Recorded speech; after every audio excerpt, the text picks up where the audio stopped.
오늘 말씀 제목은 빛의 자녀처럼 행하라. 이 두 번째 말씀으로 하나님이 기뻐하시는 것을 즐거워하는 대천국이라는 말씀 제목을 가지고 같이 은혜 받도록 하겠습니다.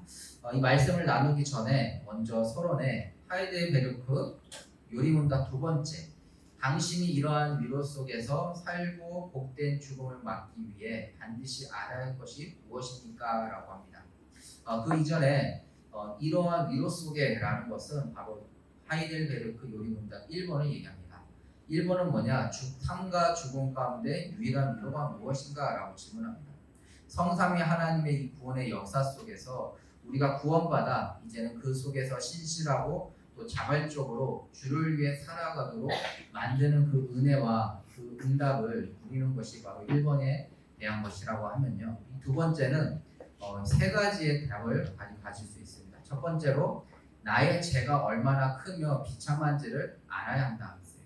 또 두 번째로 내가 나의 모든 죄와 비참함으로부터 어떻게 구원받았는지를 알아야 한다 했습니다.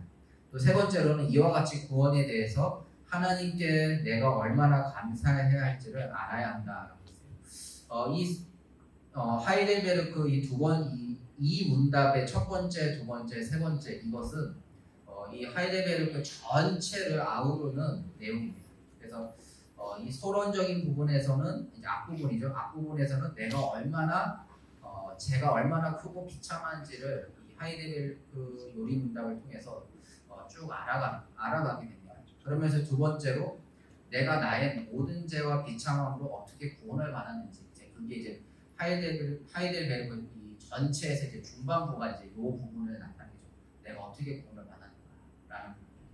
그러면서 이 세 번째로 하나님께 내가 얼마나 감사해야 할지 마지막 끝 부분을 하이델베르크 전체를 봤을 때 약 100, 지금 정확히 기억이 안 나요. 100몇 문달이 되는데 이렇게 3분의 1로 한 쪼개서 이렇게 내가 얼마나 죄 가운데서 비참한지를 알고 또 내가 어떻게 구원을 받은지를 알고 또 내가 어떻게 감사하며 살아가야 되는지 신앙생활에 대해서 말하는 것이 바로 하이델베르크 전체를 아우르는 게 바로 1문과 2문단입니다. 그래서 율법에 대한 정확한 이해는 내가 얼마나 이 절망 가운데 있는지를 깨닫게 되는 것입니다.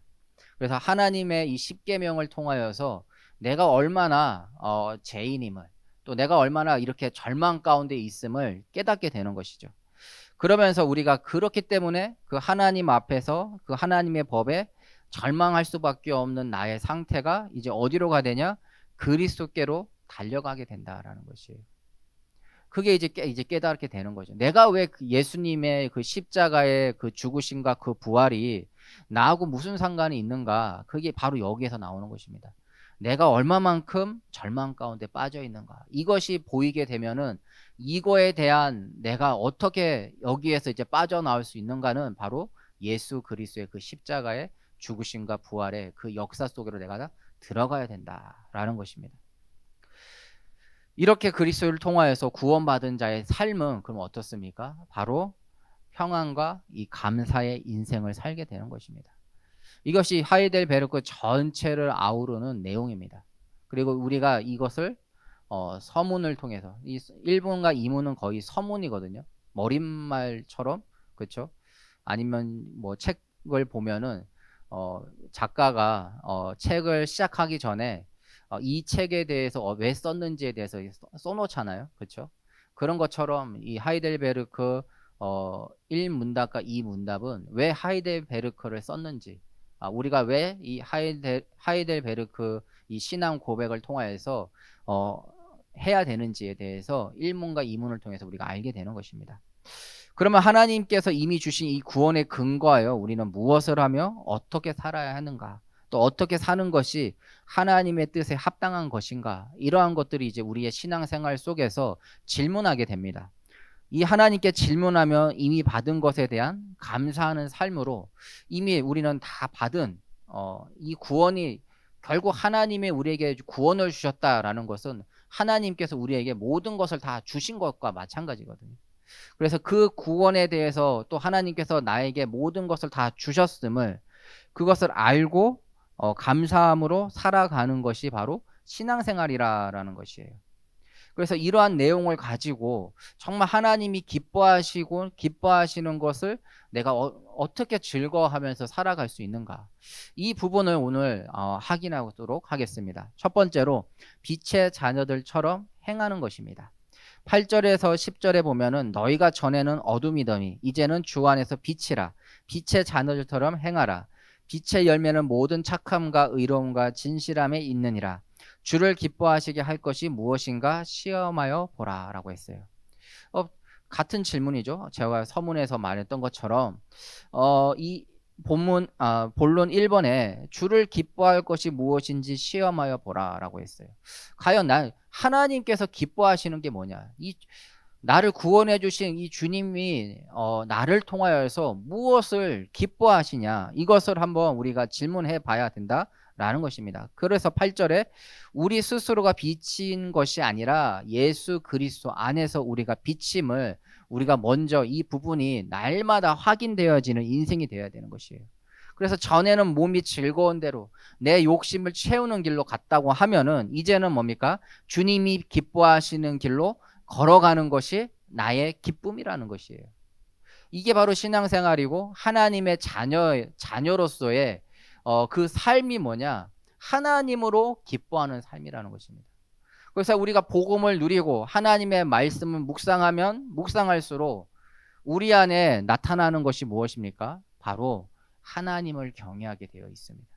하나님으로 즐거워하는 자가 되게 되어 있습니다. 왜? 그 예수님의 그 십자가에서 이 죽으심과 이 부활이라는 그 사건이 단순한 사건이 아니라 역사 속에 그냥 그런 사람이 있었다라고 끝나는 것이 아닌 오늘 나에게 필요한 그 복음이기 때문에 그렇습니다. 오늘 내가 이 복음을 놓치고 이 복음 안에 있지 않으면은 나는 오늘도 연약하게 넘어지고 쓰러지고 또 세상을 더 즐거워하는 인생으로 갈 수밖에 없는 그러한 연약한 존재라는 것이에요. 그렇기 때문에 하나님께서 우리에게 복음을 주신 것은 이 복음 안에서 참된 기쁨을 누리라는 거예요. 참된 즐거움을 누리라는 거예요. 참된 행복을 누리라는 것입니다. 하지만 그들, 여기에서 말하는 그들이라는 것은 지난주 거를 잠깐 참고해 보시면 돼요. 지난주 거를 바로 탐욕 속에 있는 자들. 이 탐욕 속에 있는 자들은 단순히 어둠 안에 있는 것이 아닌 바로 그 어둠이라는 것이라는 것이에요. 이 사람이 이 하나님을 몰아서 방황하고 있구나. 그래서 그 어둠 가운데 있구나라고 하는 것, 우리가 그렇게 이해하는데 그 자체가 어둠이라는 것이에요.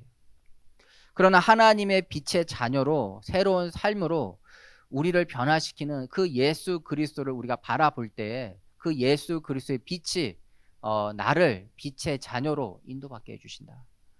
그래서 내 자체가 저 사람은 사단에게 속아서 지금 방황하고 있어, 이게 맞는 말인 것 같은데 우리가 조금 더 정확하게 이 부분을 짚고 넘어가야 될 게 내가 어둠이었구나라는 걸 깨달아야 된다는 거예요. 내가 어둠이었구나. 그래서 아까 하이델베르크에서 말씀드렸죠. 내가 비참함 속에 있구나라는 걸 깨달아야 되는 거예요. 사단에게 속아서 나를 비참하게 했구나랑 내가 비참함 속에 있구나랑 완전 다른 얘기예요. 물론 사단에게 속았어요. 근데 그 속음으로 인해서 뭐예요? 내가 비참함 속에 있구나. 내가 어둠 가운데 있는 것이 아니라 내가 어둠이었구나라는 것을 깨달아야 돼요. 이것이 깨달아지지 않으면은 계속해서 타협하는 인생이 됩니다. 신앙생활을 하면서도 계속해서 세상과 타협하는 인생이 돼요. 또 세상을 허용하는 인생이 돼요. 그렇게 하나하나 타협하고 허용하다 보면은 뭡니까? 하나님의 자녀임에도 불구하고 하나님의 자녀의 그 빛이 비춰지지 않는 자. 그래서 오늘 강단에서도 그랬죠. 내가 그리스도임을 밝히라. 그걸로 인해서 하나님의 응답이 시작된다라고 했어요. 여러분들의 삶 속에 여러분들은 나는 그리스도인이야, 나는 하나님의 자녀야, 나는 교회 다녀라고 정말 그 담대하게 선포할 수 있습니까? 선포할 수 있는 게 비정상이 아니라 선포하지 못함이 비정상임을 우리는 이 말씀을 통해서 하나하나 좀 깨달았으면 좋겠습니다. 그래서 저도 그렇게 몇 번 고백했잖아요. 내가 여러분들 나이 때, 여러분들 어릴 때 정말 멋있는 게 뭐였냐? 내가 내 안에 복음은 가지고 있지만 나는 세상의 친구들하고도 잘 어울리고 또 교회 생활도 잘하고 난 이게 멋있는 줄 알았어요. 근데 내가 신앙생활을 점점 하고 또 이렇게 이 목사로서의 이렇게 이 말씀을 계속 보다 보니까 그게 멋있는 게 아니라는 거예요. 오늘 말씀의 이 8절처럼 너희가 전에는 어둠이었더니 이제는 주 안에서 빛이라 빛의 자녀들처럼 행하라. 내가 굳이 내가 말하지 않아도 쟤는 교회 다니는 것 같아. 쟤는 하나님을 믿는 사람인 것 같아. 그게 진짜 멋이라는 거예요. 진짜 멋이는. 그래서 우리가 늘 복음으로 덧 입힌 자가 돼야 됩니다. 복음의 옷을 날마다 입는 것이에요. 말씀의 옷을 날마다 입는 것이에요. 그게 이제 에베소서의 전신갑주를 입으라라고 하잖아요. 그렇죠? 여러분들은 날마다 이 전신갑주를 입고 있습니까? 하나님의 말씀으로, 또 믿음으로, 또 기도로, 또 의의 흉배로, 구원의 투구로, 또 이 복음을 전하는 신발로 여러분 날마다 이 전신갑주를 입고 있습니까? 그 은혜를 정말 빛의 자녀들처럼 행하라. 이 말씀이 우리에게 참 은혜가 되는 것이에요. 왜? 그 빛의 근원이 나에게서 있는 것이 아닌 그리스도에게 근원이 있음을 우리는 그 믿고 그 그리스도가 그 빛이 내 안에 지금 있음을 성령으로 나와 함께하고 있음을 그래서 그 빛이 나를 통해서 비추고 있음을 그게 은혜라는 것입니다. 그래서 기억해야 될 것이 우리는 욕심대로 살아가던 우상 숭배의 자리, 불순종의 아들들 자리에서 이제는 그리스도를 통하여 빛의 자녀로 부름받았음을 믿으시기 바랍니다. 그리고 정말 그리스도의 자녀, 이 빛의 자녀처럼 행할 수 있는 그 은혜를 하나님 오늘도 나는 하나님께 구하는 자로 여러분들이 되시기를 바랍니다. 그래서 그리스도의 빛 가운데 걸어가는 우리의 삶의 방식을 통하여서 세상에 빛을 비추는 귀한 우리 대청부 되기를 소원합니다. 그럼 두 번째로 빛의 자녀들처럼 행한다는 것은 두 번째로 하나님이 기뻐하시는 삶으로 인도받는다는 것이에요.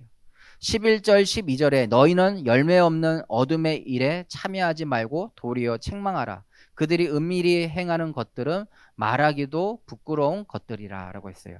열매 없는 어둠의 일, 불순종의 아들들의 일에 참여하지 말라는 것입니다. 그리고 세상이 뭐라 하든 세상의 삶을 따르지 말고 빛의 자녀들의 길로 걸어가라는 것이요. 그리고 그 길을 책망하라 그랬어요. 책망하라. 그래서 무조건 이 복음이면 다 괜찮아? 그거는 맞는 말인데 어떤 부분은 또 틀린 말이에요. 그 왜 그러냐? 맞는 말일 땐 뭐냐? 정말 그 회개가 일어났을 때 맞는 말이에요. 근데 회개가 일어나지 않았을 땐 책망해야 되는 것이에요. 여러분들 아직 자녀가 없기 때문에 잘 모를 수 있습니다. 자녀가 나쁜 길로 가는데 야 괜찮아 그런 부모는 없어요. 나쁜 길로 갔을 때 책망합니다. 그게 진짜 부모예요. 진짜 부모가 아니면은 그냥 놔둬요. 왜? 괜히 거기에 간섭하고 싶지 않으니까. 근데 진짜 부모라면은 그 어떤 일에도 그 아이에 대해서 책망하게 됩니다. 그래서 왜 책망하냐? 바른 길로 갈 수 있도록 책망을 하게 되죠. 그래서 하나님께서 나에게 이러한 부분들을 발견하게 했다라고 하면요, 하나님의 그 책망을 들으시기 바랍니다. 그리고 회개하면 돼요. 그리고 더 이상 그 세상의 길로 가지 않으면 됩니다. 그래서 그런 말도 있죠. 사기를 첫 번째 당하는 건 그럴 수 있다. 근데 똑같은 거를 두 번 당하면은 사기꾼이 잘못한 게 아니라 그거를 사기를 받은 사람이 잘못이다라고 해요. 똑같은 거를 계속 똑같은 사기를 계속 반복해서 받는다고 생각해 보세요, 여러분. 그럼 누구 잘못이에요? 당연히 그거를 조장한 사람이 잘못이죠. 그런데 그거를 똑같이 당하는 것도 잘못이라는 거예요. 처음에는 모르고 당할 수가 있어요. 우리 보이스피싱 같은 거 당할 때 처음엔 되게 당황스럽고 막 그렇잖아요. 그래가지고 나도 얼떨결에 막 했는데 이 이성이 다시 제정신이 돌아오니까 뭔가 하나하나가 다 이상한 거예요. 근데 그거를 똑같이 계속 반복해서 당한다라고 하면은 좀 그 당하는 사람에게도 문제가 있다라고 저는 생각이 됩니다. 그런데 중요한 것은 그거는 세상의 생각이고요. 이 복음 안에서 이 말씀 안에서의 생각은 애초에 그런 생각을 하지 말라라는 것이에요. 왜 거기에 속습니까? 나의 가장 약한 부분을 사기꾼이 알아요. 그래서 사기꾼들은 부자를 속이는 게 아니라 그 부자를 갈망하는 사람을 속이는 것이에요. 그 어떤 결핍이 된 사람을 그 결핍에 대해서 확실한 답을 줍니다. 그래서 속게 되는 것이에요. 그래서 의심 품은 것을 확신으로 바꾸면은 속게 되는 것이에요. 그래서 옆에서 볼 때 말도 안 되는 건데 그 사람에게는 말이 돼요. 그게 바로 세상에서의 방법이거든요. 그럼 복음 안에서의 방법은 뭐냐? 애초에 그런 생각 자체를 하지 말라는 거예요. 하나님께서 구원의 완벽함을 주셨는데 나의 어떠한 그 세상의 그 결핍을 생각하지 말라는 것이에요. 또 세상이 말하는 그 탐욕 이런 것들에 그걸 보고 똑같이 따라하거나 말하지 말라는 것이에요. 왜? 그것을 계속 나도 말하면 말할수록 뭡니까? 나도 모르게 나의 삶 속에 그것을 허용하게 됩니다. 그리고 그게 더 이상 죄임에도 불구하고 죄임을 깨닫지 못하는 상황까지 가게 돼요. 근데 처음이 어려운 거죠. 그렇죠? 여러분들 거짓말할 때 처음이 어렵지 두 번째, 세 번째는 어렵나요? 처음 엄마 아빠한테 거짓말할 때 막 콩당콩당 뛰고 막 이거 걸리면 어떡하지 막 근데 잘 넘어갔어. 근데 그 두 번째, 세 번째는 이제는 이제 더 잘 됩니다 이게. 예, 잘 됩니다. 예, 끄덕끄덕 하는 사람들은 경험담이 있는 분이겠죠. 그러니까 허용하면은 제가 죄인 줄 모르게 돼요. 하나님의 그 율법을 알면서 그 율법을 무시하고 계속해서 허용하잖아요. 그러면은 하나님의 그 사랑, 하나님의 그 말씀이 계속 나에게서 넘어가게 돼요. 더 이상 하나님의 그 말씀이 나의 우선순위가 되지 않게 되고 나의 삶 속에 내가 생각하는 것이 더 우선순위가 되고 그러면 겉은 하나님의 자녀인데 내 속과 행동과 말과 이런 여러 가지 것들은 뭡니까? 다 세상에 속해 있는 자처럼 행하게 되는 것입니다. 그래서 우리는 늘 하나님이 기뻐하는 삶으로 인도받아야 된다라는 것이에요. 그래서 책망하다라는 의미는 바로 드러내서 부끄러움을 준다라는 의미예요. 하나님께서 혹 우리에게 드러내어 부끄러움을 주는 그러한 사건이 있다라고 하면은 그걸로 인해서 더 하나님께 나아가는 자 되시기 바랍니다. 더 하나님을 즐거워하는 자 되시기 바랍니다. 그리고 하나님이 주신 그 답으로 인도받기 바랍니다. 13절에 그러나 책망을 받는 모든 것은 빛으로 말미암아 드러나나니 드러나는 것마다 빛이니라고 했어요. 이 책망 무조건 너 이거 잘못이잖아가 아니라 뭘로 드러난다고요? 빛을 비출 때 드러난다라고 했어요. 빛을 비출 때. 그래서 무조건 다른 사람의 그 잘못을 막 들추고 막 너 이렇지 막 창피함을 주고 그게 아니라 빛을 비출 때 드러난다라고 했어요. 빛을 비출 때. 우리 안에 복음의 빛이 비춰질 때에 내가 얼마나 하나님 앞에서 절망 가운데 있는지 이 어둠 가운데 아니라 내가 어둠이 없음을 깨닫게 된다라는 것이에요. 그러면 회개가 되어지고 나의 삶 속에 예수 그리스도가 나의 구주이심을 이게 단순히 그냥 글로 그냥 말로 이해되는 것이 아닌 나의 이 절망과 나의 이 어둠 때문에 예수님께서 십자가를 지셨구나.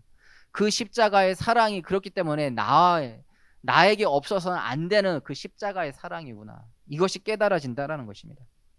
그 빛은 다름 아닌 바로 예수 안에서 새로운 삶을 살아가는 사람을 통해서 이것이 나타난다라고 했어요. 여러분들을 통하여서 여러분들의 그 삶과 또 여러분들의 그 현장과 또 여러분들이 있는 그곳에 이 생명의 빛이 비춰지기를 바랍니다. 에베소서 5장 9절에도 빛의 열매는 모든 착함과 의로움과 진실함에 있다라고 했습니다. 말씀과 복음 안에서 나오는 하나님의 그 사랑이, 이것이 뭡니까? 모든 착함과 의로움과 진실함으로 내 이웃에게 이 사랑이 전달됩니다. 이것이 바로 복음을 누리는 삶이고, 이것이 여러분들의 그 현장을, 여러분들을, 빛의 자녀들을 통하여서 압도하게 하는 것이에요. 그래서 빛의 열매는 모든 착함과 의로움과 진실함입니다. 그래서 빛의 자녀는 탐욕에 이끌려 살아가는 사람들과 전혀 다른 삶의 방식과 원리로 살아가게 되는 것이에요. 세상의 방법과 방식과 원리가 아닌 하나님의 이 말씀의 이 방식과 원리로 살아간다는 거예요. 로마서, 여러분들 기회 되면 로마서 15장을 한번 읽어보세요. 로마서 15장. 왜 읽으라 하냐? 바울의 그 마음과 말과 행동을 어떻게 인도받았냐? 성경대로 다 인도받았어요. 성경이 주시는 그 마음, 성경에서 하나님이 주시는 그 말씀대로의 그 말을, 그리고 행동을 하나님이 주신 그 성경의 말씀대로 행했다라는 것이에요. 그래서 바울이 그러면 내가 왜 이방인들에게 복음을 전하냐? 그게 구약에 어디에 이렇게 말씀하고 있기 때문에 내가 이 복음을 이방인에게까지 복음을 전한다. 내가 왜 전도하냐? 바울은 여러 군데를 돌아다니면서 이미 교회들이 많이 세워졌습니다. 그러면 그곳 일반적이라고 하면은 그 교회들 하나하나 이렇게 하나하나 이 말씀 주면서 양육하는 데만 이제 남은 생애를 사용해도 돼요. 근데 바울은 로마에 갔다가 어디냐? 이제 스바냐까지 가기로 합니다. 스바냐는 지구로 말하면 스페인이에요. 왜 그러냐? 이미 로마 교회가 세워졌기 때문에 이 복음이 없는 이 스페인 스바냐로 내가 가기를 원한다. 그래서 바울은 그 현장에 복음을 전하는 자가 있으면은 이미 그 현장을 다른 현장으로 이동해요. 이러한 근거들이 뭐냐? 왜 하나님께서 나에게 이 다메섹 언덕에서 주님께서 나에게 이방인의 복음을 전하는 사도로 나를 부르셨다. 그 사명을 붙잡고 계속해서 이 복음 없는 곳으로 계속해서 갑니다. 그래서 바울의 이 말은 성경에 근거된 말을 했어요. 바울의 믿음, 이 마음에 있는 그 믿음은 성경에 있는 그 믿음을 고백하게 된 거예요. 그리고 바울이 행하는 그 모든 행동들은 성경에 근거한 행동들을 했다라는 것이에요. 그게 바로 로마서 15장에 잘 나와 있어요. 그래서 한번 여러분들이 그거를 좀 읽어봤으면 좋겠습니다. 로마서 전체를 읽으라는 것도 아니고 15장. 좀 더 용기 내면은 마지막 장이 16장까지 그렇게 한번 읽어보세요. 그러면서 그렇구나. 이 바울은 이러한 삶을 살았구나. 그렇다고 하면은 하나님께서 우리에게 원하시는 게 뭐냐? 바로 성경에 근거한 믿음, 성경에 근거한 여러분들의 말, 성경에 근거한 여러분들의 그 삶, 행동. 단순히 목사라서 그렇게 살아야 된다? 아니에요. 그것은 우리끼리 볼 때 목사고 여러분들이 성도고, 근데 하나님 편에 볼 땐 뭐예요? 다 하나님의 자녀예요. 하나님은 하나님의 자녀가 그렇게 살기를 원하신다라는 것이에요.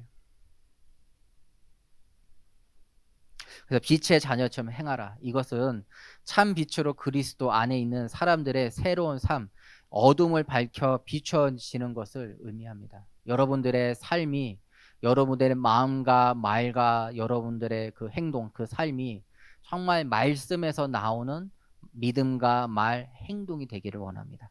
마태복음 5장 14절 16절에도 그러므로 이르기를 잠자는 자여 깨어서 죽는 자들 가운데서 일어나 그리스도께서 너에게 비추시리라 하셨느니라. 사람들이 등불을 켜서 말 아래에 두지 아니하고 등경 위에 두나니 이러므로 집안 모든 사람들에게 비치느니라. 이같이 너희 빛이 사람 앞에 비치게 하여 그들로 너희 착한 행실을 보고 하늘에 계신 너희 아버지께 영광을 돌리게 하리라 했습니다.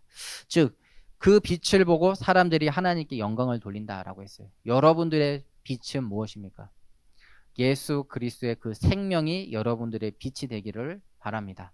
그리고 그 믿음을 가지고 여러분들이 있는 그 현장에 사람들이 하나님의 영광을 보기를 원합니다. 그래서 결론으로 복음 안에서 구별된 삶을 사는 것이에요. 빛의 자녀들처럼 행하라는 것은 복음 안에서 세상에 있지만 세상과 구별되어서 하나님의 자녀로 살아가라라는 것입니다. 14절에 그러므로 이르시기를 잠자는 자여 깨어서 죽은 자들 가운데서 일어나라. 그리스도께서 너에게 비추시리라 하셨느니라. 바울은 하나님을 믿지 않는 자들의 이 감추어진 죄를 보이게 하는 것이 왜 중요한지 말하고 있습니다. 이 보이게 한다는 것은 바로 빛입니다. 그 빛이 뭐냐? 그리스도예요. 이 그리스도의 생명의 빛이 비춰질 때에 하나님 떠나 있던 삶이 죄인임을 깨닫고, 그래서 이 복음 안에서 이 구별된 삶이 바로 그리스도 안에서 빛을 비출 때에 이렇게 내가 하나님 떠나 있던 게 죄구나, 죄였구나, 이 자체가 죄다라는 걸 깨닫게 된다라는 것이에요. 그래서 우리가 가는 그 발걸음 속에 이미 흑암은 꺾이고 하나님의 나라가 임한 그 현장을 우리가 맛보고 있는 것입니다. 그 빛은 어둠을 몰아내고 또한 그 빛으로 사람을 인도하는 그 일에 저와 여러분들이 지금 쓰임 받고 있는 것이에요. 그래서 가장 먼저 살펴야 될 것이 그 누구보다도 나 자신을 먼저 살펴보시기 바랍니다. 내가 예배를 통하여서 하나님의 임재를 누리고 하나님이 하나님 되시는 그 예배로 내가 누리고 있는가? 정말 하나님의 그 말씀을, 하나님이 주신 그 은혜를 내가 예배를 통하여서 지금 그 은혜를 받고 있는가? 이번 주 제가 한 권사님의 요청으로 제가 병원을 같이 갔습니다. 그 병원에 가니까 이 발가락이 이제 그 골절된 이렇게 남자분이 계셨어요. 그래서 그거를 이제 골절됐으니까 이제 철심을 이게 쭉 다 몇 개씩 박아가지고 이제 고정을 시켜놓고 이제 있는 거예요. 근데 감 근데 그 옆에 이제 아내분도 같이 있었어요. 그래서 이런저런 얘기를 하다가 저 목사인 걸 아니까, 그래서 잠깐 짧게 제가 하나님의 말씀을 좀 전해도 괜찮겠냐, 그러니까 괜찮다고 해서 이제 복음을 쭉 전하고 영접을 하고 이렇게 잘 마무리가 됐는데 그 이제 아내분 되시는 분이 참 이 말씀을 내 딸도 들어야 되는데 그러는 거예요. 근데 여기서는 말할 수는 없는데 참 그 아이의 좀 이게 심각한 문제가 있었어요. 그러다 보니까 나한테도 이 말씀이 너무나 좋은데 내 딸도 이 말씀을 좀 들었으면 좋겠다. 그 얘기를 하시는 거예요. 그러면서 그 아이의 지금 문제를 얘기하는데 정말 기도하게 되더라고요. 그러면서 같이 기도하자. 하나님의 자녀의 가장 중요한 그 특권이 뭐냐? 예수 그리스도인으로 기도할 수 있는 것이다. 그리고 같이 기도하자. 그리고 이제 지금쯤이면 퇴원했을 것 같아요. 그래서 퇴원하고 난 다음에 이제 아이에게 잘 얘기해서 만날 수 있는 방향을 좀 이렇게 하겠다라고 했었거든요. 그래서 저도 그거 놓고 기도하고 있습니다. 그 중학생 딸인데 그 아이를 놓고 기도하고 있어요. 정말 그 예수 생명이 이 아이에게 변화될 수 있도록, 정말 이 복음이 그 아이에게 들어갈 수 있도록, 사도행전 16장의 말씀처럼 이미 하나님께서 그 아이의 문을 여사 이 복음의 말을 청종케 했듯이, 그 루디아의 마음을 여사 하나님께서 바울의 마음을 청종케 했듯이 하나님께서 그 아이의 마음을 이미 여사 이 복음의 말씀을 들을 수 있는 그 은혜를 달라고 기도하고 있습니다. 여러분들 말씀을 들을 때, 이 예배 드릴 때 여러분들은 어떤 은혜가 있습니까? 먼저 내 자신에게 은혜가 있어야 돼요. 예, 그것이 없으면 안 됩니다. 그리고 두 번째로 뭐냐?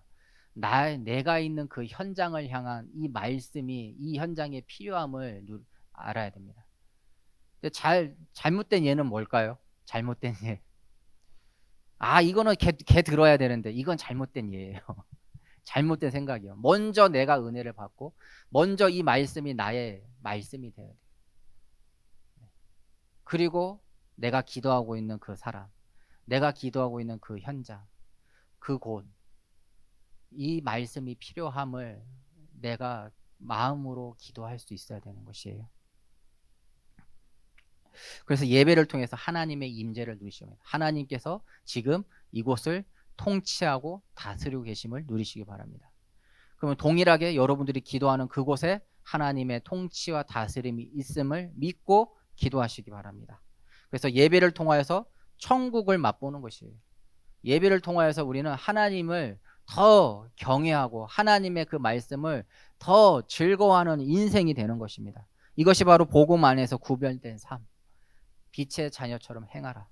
우리는 이미 구원을 받았습니다. 이 구원 안에 이제는 뭐예요? 빛의 자녀들처럼 행하라. 이 복음을 가졌습니다. 그럼 뭐예요? 이 복음을 누리는 삶을 살아라. 그 은혜를 누리는 우리 귀한 대청부 되기를 축원합니다.